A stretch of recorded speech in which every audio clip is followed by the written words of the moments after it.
Hello and welcome to the Final Fantasy XIV Endwalker Red Mage Guide. In this video I'll be covering the rotation, utility and minor optimization of the Red Mage job at level 90. Alongside Black Mage and Summoner, Red Mage is a magical ranged DPS, often referred to as a caster. The Red Mage job revolves around casting spells from range and building up mana, which they can spend on enchanted melee combos executed with their rapier. The job brings a great amount of utility through their instant cast raises and potent damage mitigation.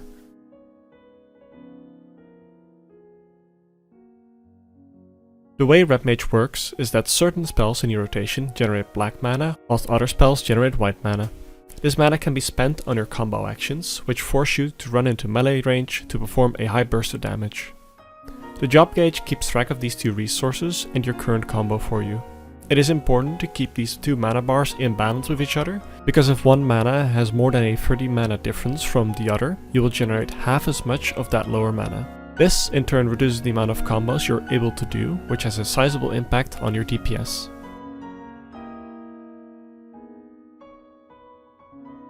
Before explaining all the abilities you can cast, I want to talk about your passive ability.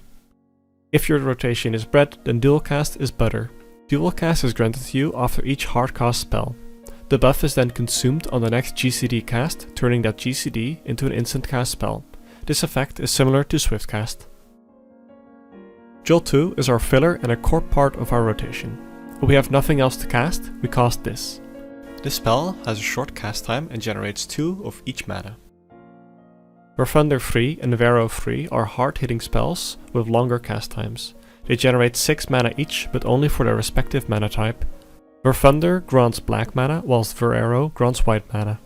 These two spells, outside of your opener, are only ever cast using an instant cast buff. They also have a 50% chance to grant you Fire or Stone ready. These can be spent on Fire or Stone. Two spells with a short cast time meant to be used in the place of Jolt that also grant 5 mana for their respective color. Prioritize whether you cast Vero or Thunder based on what procs you do not have yet, and try to avoid separating the two mana colors by more than 30 mana.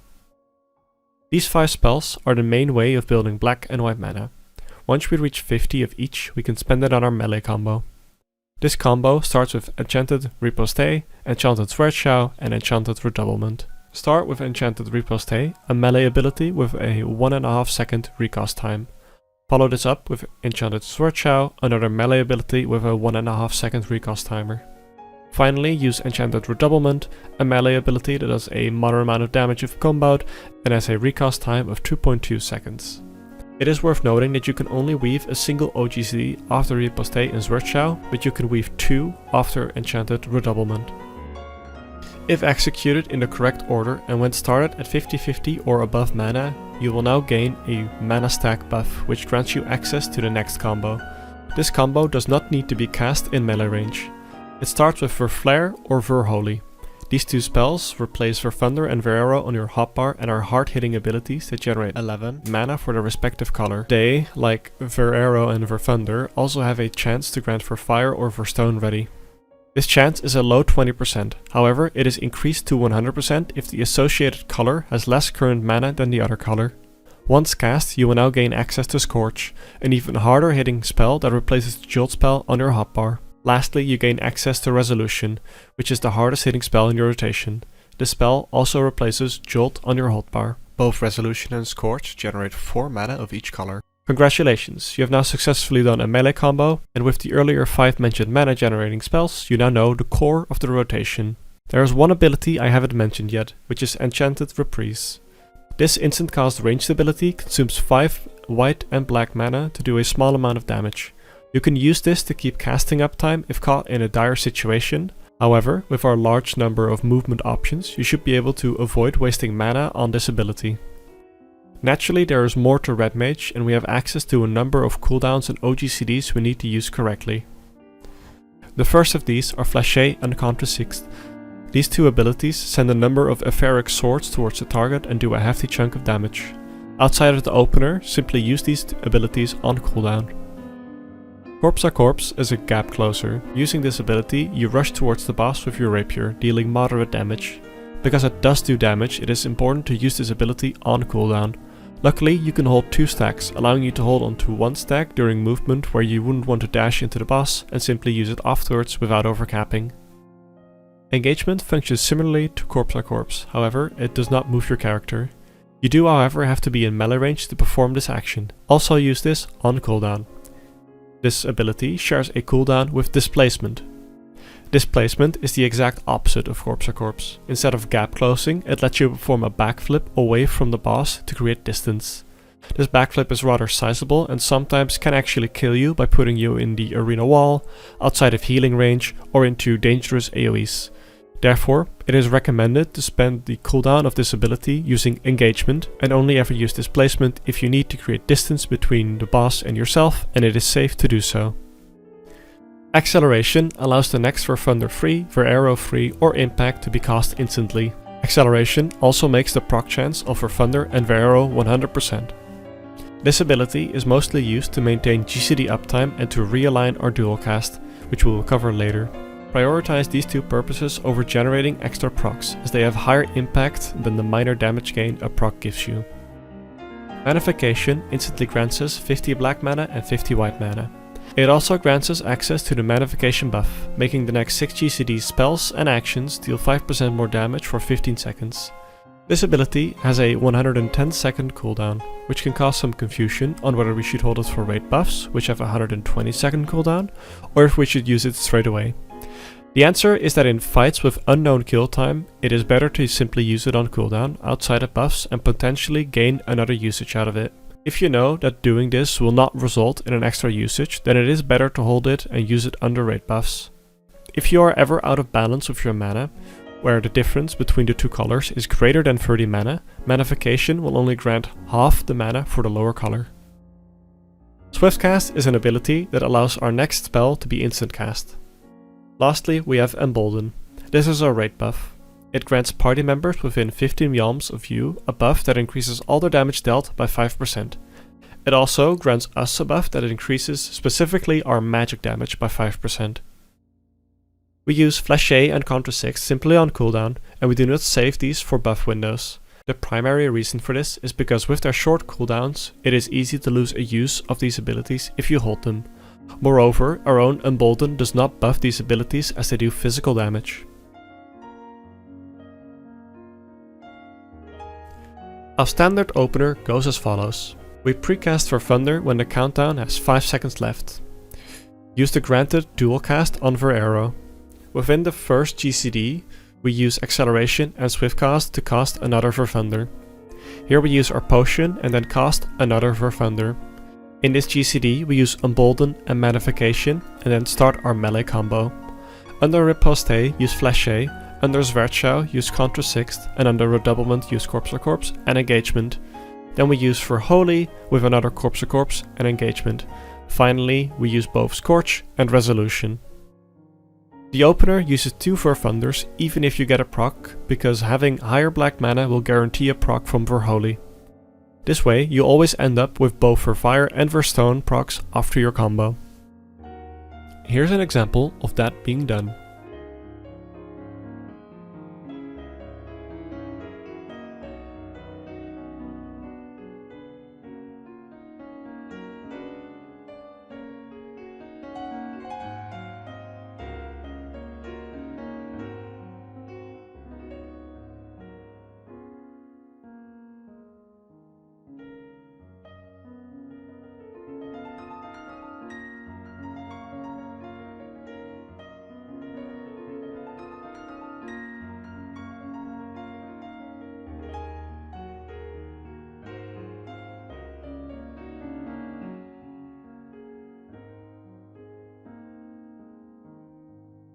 When you enter an encounter with several targets, you can start using your AoE abilities.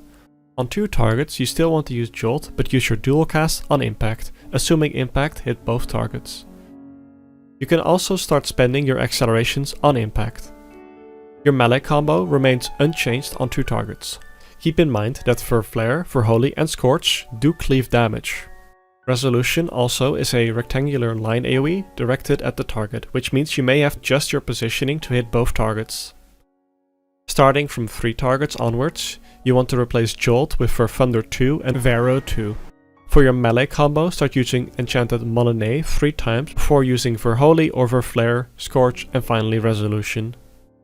Note that unlike the single target melee combo, you need at least 60 mana of each color to complete this combo, as Enchanted Molinet costs 20 of each mana. Like mentioned in the intro, Red Mage brings a great amount of utility to the party in the form of powerful damage mitigations and useful on-demand instant cast raises. A good Red Mage can make progression a breeze and allows your party to more easily recover from mistakes. Let's talk about these utilities. Cure is a spell we can use to heal ourselves or a targeted ally. While valuable in solo content, this spell isn't commonly used while raiding. The cure potency is relatively weak, and the DPS and mana loss from using this can be quite significant. The spell primarily is used during downtime to reopen with the dual cast it grants. Raise is our resurrection spell. In combination with dual cast, we can essentially use an instant cast raise every other casted GCD. While this spell has a hefty MP cost of 2.4k, it still allows us to keep progressing for a notably longer time and allows us to help our party more easily recover from mistakes by not straining our healer's MP and time. The damage loss from raising someone over doing normal damage is minor as long as it's done outside of your combo. This means that you are encouraged to take the initiative and raise fallen party members over your healers. Magic Barrier is your first damage mitigation ability. It reduces magic damage taken by all party members in a 50 yalm radius by 10%. It also increases HP recovery from healing actions by an additional 5%. This ability is very strong in moments where your healers are expected to burst heal the party over a longer duration, especially if set damage is magical. Aside from these job-specific utility actions, Red Mage also has access to the caster-specific actions. The first is Addle. This ability functions similar to Magic Barrier, although instead of a raid-wide buff, it is a single target debuff that when applied lowers the physical damage done by the target by 5% and the magic damage dealt done by the target by 10%. This is a powerful tool that makes raid-wides a lot less potent, which can save your healers a considerable amount of resources. Coordinate where you want these used with your statics healers. Next is the Lucid Dreaming. This ability grants you MP over the course of 21 seconds. Use this to recover from any deaths or if your MP hits below 8000. Surecast is your knockback immunity. This ability can also be used to prevent your cast from being interrupted by damage that would otherwise interrupt it. Lastly, Sleep incapacitates a target and enemies in a 5 yalm radius around it for 30 seconds. However, any damage done to these targets while asleep will wake them up. This spell does not really see any usage outside of niche content like Palace of the Dead, and if you're struggling for hotbar space, this is the first ability I recommend you to unbind. Since acceleration is able to stack up twice, you can hold this ability without overcapping to more easily deal with upcoming movement and maintain your GCD uptime. Our OGCD abilities all have cooldowns that are multiples of 5 seconds. This makes it so our cooldowns neatly come off cooldown during the instant cast part of dual cast. That said, our melee combo doesn't align with this rhythm, so we can use one acceleration or swift cast after each of our melee combos to realign the instant cast part of dual cast with the cooldowns of our OGCDs. Here's an example of that being done.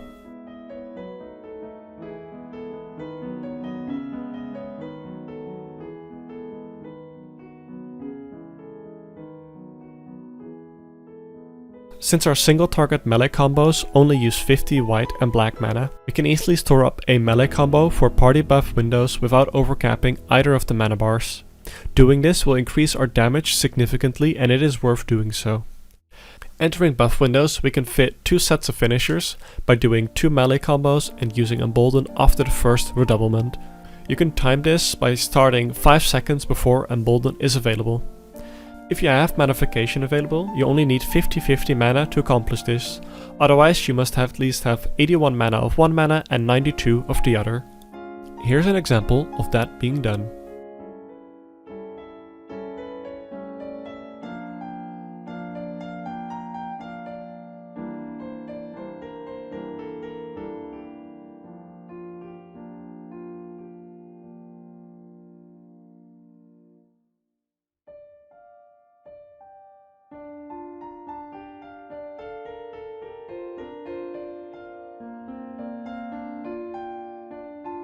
Since our potion is 30 seconds long, we are able to fit 3 sets of Scorch and Resolution under it. To pull this off, start by using your melee combo around 17 seconds prior to Embolden coming off cooldown. Use the potion before buffs during the first melee combo before the Scorch, and then enter your second melee combo and use Embolden after redoublement. This is only possible if you enter the burst with 73 black and white mana, and then you'll have Manification ready to use between the first and second combo. You can hold Manification for the first 2-minute buff window to guarantee 3 combos under pot burst. Do note that this is not worth if you end up losing a usage of your pot or Manification, so only do this if potting at 2 minutes is optimal for that encounter or kill time. Here's an example of that being done.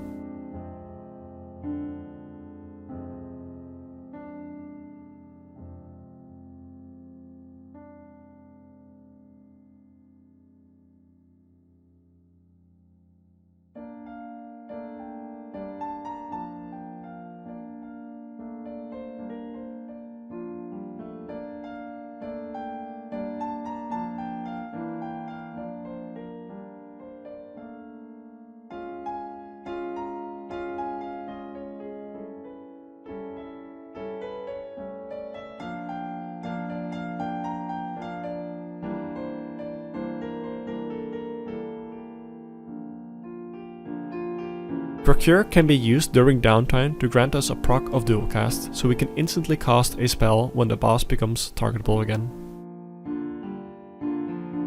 A special thanks to Lana for providing video examples for this guide, and the rest of the Balance Red Mage staff for proofreading the content in this guide.